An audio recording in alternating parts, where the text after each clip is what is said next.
He wears a crown, has took it. More hoes than a mean, he will gan Raj. Nekawi shit on wrestling. And it's the W, the T, the F for my low subjects. Away, away, away. I'm a sick guy. Play Ross's music. Play King Ross's music. Play King Ross's music. Yeah. Jack the Jobber. Play Ross's music. Play King Ross's music.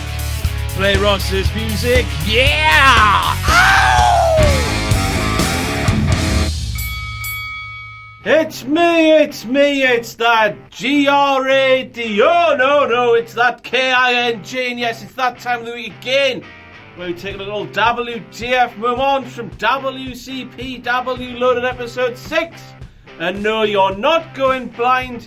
You are not absolutely pissed as a fart. We're just having to use a shit camera this time because all the good ones have buggered off to Gamescom, they've buggered off to SummerSlam, and I've been left with the drizzling shits of equipment. I haven't even got a pissing microphone. I mean, for fuck's sake, you wouldn't think I'm a king. You wouldn't think I have the biggest weekly wrestling show on YouTube. You wouldn't think I'd give this company over 800,000 views on YouTube every single week.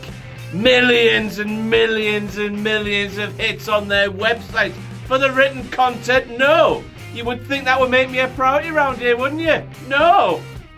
Bottom of the totem pole, me, and I'm fucking sick of it. Let's fucking get on with this.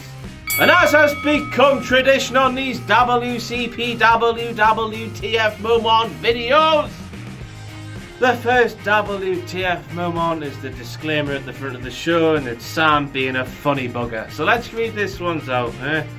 Would you offer your throat to the wolf with the red roses? Have you ever danced with the devil in the pale moonlight? Can you feel the love tonight?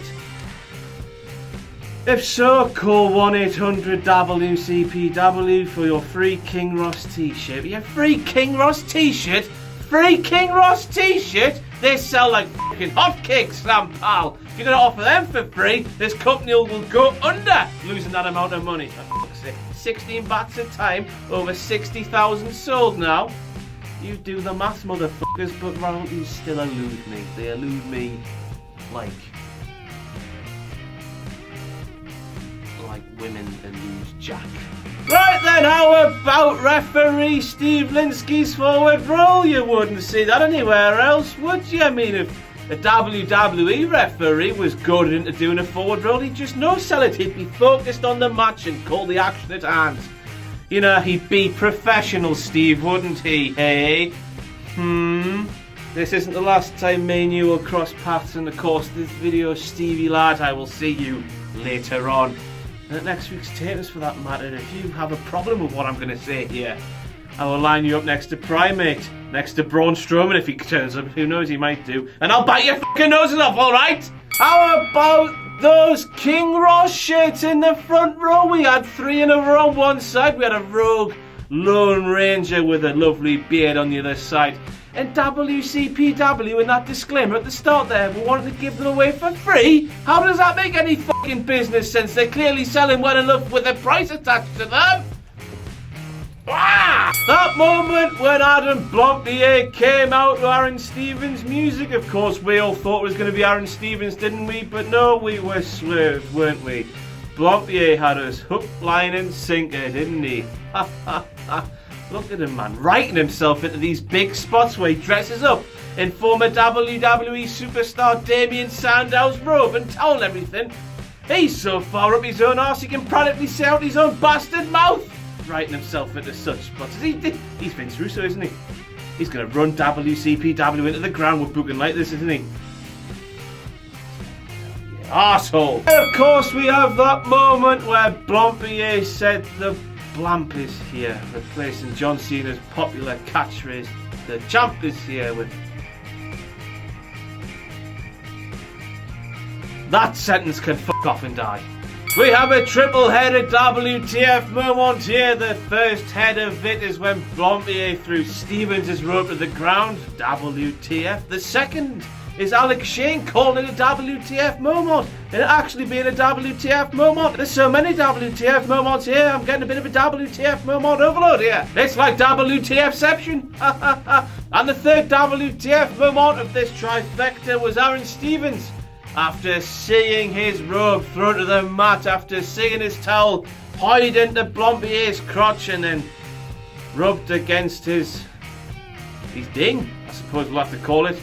Him not reacting. If someone did that to my robe, or my crown, or this hat, or this bum bag, which belongs to Grado, which he doesn't seem to want back, which is a WTF moment in himself, I'd have fucking clocked him straight in the jaw. It's Blompier clock, motherfuckers, and yes, I would have jumped, but the fact is we're using a shit camera on an even worse tripod, and if I did, it would probably fall off. It's teetering on the edge. We even got some sort of pole at the back there propping it up because I'm seemingly not valued here at What Culture. The Adams and the Games Con lot are presumably more important than me, which is fucking bollocks, I tell you. Anyway, Blompier clocked that moment where Blompier said the huge showdown between Aaron Stevens and Damo was in 2 weeks' time. Even though it happens next week, it happens in a few short days on Monday. He got it wrong, he fucked up, what a twat. Joe Coffey now, and during that promo when he was moaning at General Manager Adam Parmesan, the Iron Man got kayfabe in his hand there and he fucking smashed it to the floor because he called WCPW's primate the Primate J Prime. Now for you marks out there, of course, the Primate is not the Primate's real name. His real name is Jason. J to his pals. Bitch to me when I smash his face in at the Tapers next week. Ha ha ha. Oh fuck. But Coffey called him Jay on the programme. If I was directing that backstage scene, I would have stopped him there, asked him to start from the beginning because I'm a professional and I'm a sick guy. It's almost as if somebody remembered what they were actually saying. Halfway through they were actually saying it. He tried to save it by them priming there, but no, Jay was still there. Who's Jay in WCPW?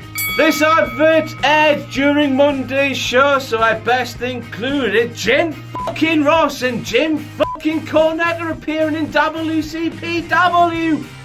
WTF, motherfuckers, that is fucking huge. But because I'm a sick guy with bollocks that are the size of grapefruits, I'm just going to come out with this. I can't believe I'm going to say this, but fuck it. The balls are root. We're going to go for it. Jim Ross? El Ligaro? Are you sure, my friend? El Ligaro? Are you Simon Miller in disguise? Jim, you done fucked up, my friend. Oh, you did. I can't believe I'm saying this. It's El Ligero. And don't go in the comment section, oh, it's El Ligero. Ask the man himself, he says El Ligero himself, so fuck off. But Jim, you made a mess, didn't you? Oh, look at me slagging off Jim Ross, eh? Bloody hell, what's the little company? How about that music that played during my spirit animal, my bay? My soulmate, hopefully one day. Grado's entrance. I closed my eyes for a split second and I thought I was in some sort of gay nightclub in Germany in the 1980s. What the fuck was that for a choice, eh? Bloody hell, man. Who made that call? Now, this is the first time I noticed it during Monday's show, but when the referee called for the ring bell to be sounded before the Grado and Martin Kirby match, I closed my eyes for a split second again. I'd left that gay German nightclub in the 1980s and I've somehow wound up in a hotel reception with a receptionist just pressing the bell on the counter like you do in a hotel back in the day. It's fucking shit. Change it, man, for fuck's sake. The amount of money we're spending on talent, we've still got a shitty little bell. Now I know it was supposed to be a bit of a light-humoured match, I know, I get it, but when Grado was offering Martin Kirby's chest to the crowd for a series of chops, as soon as that first man's chop connected, if I was refereeing that match, I would have been calling for the bell because that, my friends, was outside interference and against the law. The whole point of doing chops, aside from damaging the chest of your opponent, is to incite a massive wow from the crowd in the arena. And you're there going, I'm touching a man's chest. Oh, fucking shite, I tell you, bollocks. Martin Kirby is a King Ross guy in WCPW. Him and Prince Amin, Grado, those three there are my chosen ones. They are the pinnacle, the top of the top, the cream of the crop, all that rhyming shit that Macho Man used to do back in the day. Anyway, that toothbrush spot during the Kirby and Grado match. Just a word of advice for you, Martin, my bonny lad, my pal, my best friend in the whole wide world. If I was in that match, I would have just shut me fucking mouth so the toothbrush couldn't have gone in there. A simple resolution to a simple problem. At the start of the night, we saw Joseph Connors taking on El Ligero, and in that match, Joseph Connors was wearing a rather fetching pair of white trunks. And then later in the night, after the Grado and Kirby match, Prospect came out and attacked my spirit animal, my bay, my future life partner Grado, and out he came in a gold pair of trunks. I mean, this just begs me to ask one question, really. Did Joseph Connors shit himself and went backstage, which made him change his trunks? I am going to get the shit kicked out of me next week. Of course he didn't shit himself. I'm just trying to be ever so slightly funny here. It was just a bit strange seeing him change his trunks during the course of the same show. That awkward moment when you realise that my good friend, my brother from another mother, Prince Amin, slayed my good pal Susie moments after teaching Gabriel Kate how to kiss a woman on the hand properly. And with that, Prince Amin brings his grand total up to 15,372. Do you remember last week when I said that Doug Williams wrestled less than 24 hours after taking that horrendous headfirst bump to the mat off the top rope? Well, that match was the match against Noam Dar that you saw on Monday. That's a WTF moment, because if you watched that match, you couldn't have been anything but impressed. It was a lovely match. My respect for you, Mr. Doug Williams, is through the roof. Through the roof, I tell you. Couldn't be higher. And once again, I'd love to jump up and do an excitable o'clock moment, but I can't because we're using shit equipment, because once again, I'm not a priority here at WhatCulture.com. Fucking bollocks, I tell you. But it's Alex Shane o'clock, motherfuckers. And that moment where Mr. Shane claimed that Doug Williams' defeat last week was due to a pulled hamstring that let that fall off the top rope. In the words of Stone Cold Steve Austin, because as we all know, that fall was the result of a trapped nerve. They referenced it on commentary last week, and then they even referenced it on commentary during his match with Noam Dar.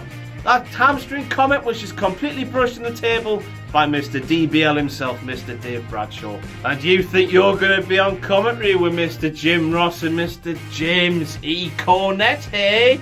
You better book your ideas up, Bonnie lad. Oh, look at me go again.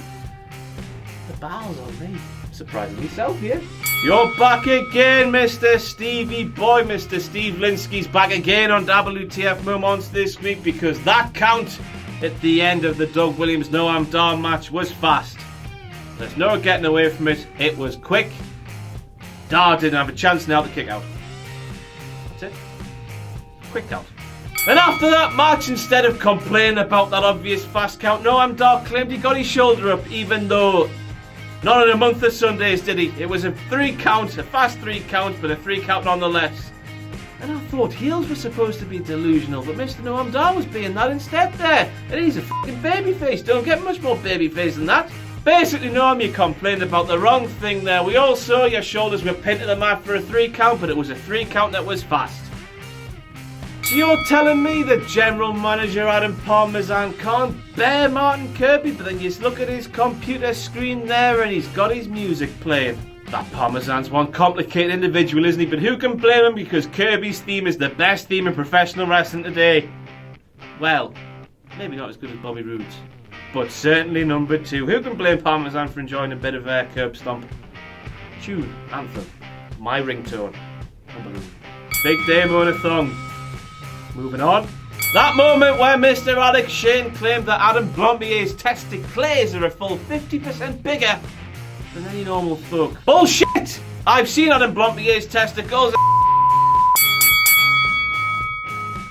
Right, that's it for all your WTF moments from WCPW Loaded episode 6. I've been King Ross, you've been my loyal subjects, and this once again has been Grado's fanny pack. Again, Grado, if you want it back, just holla holla. Ta-da.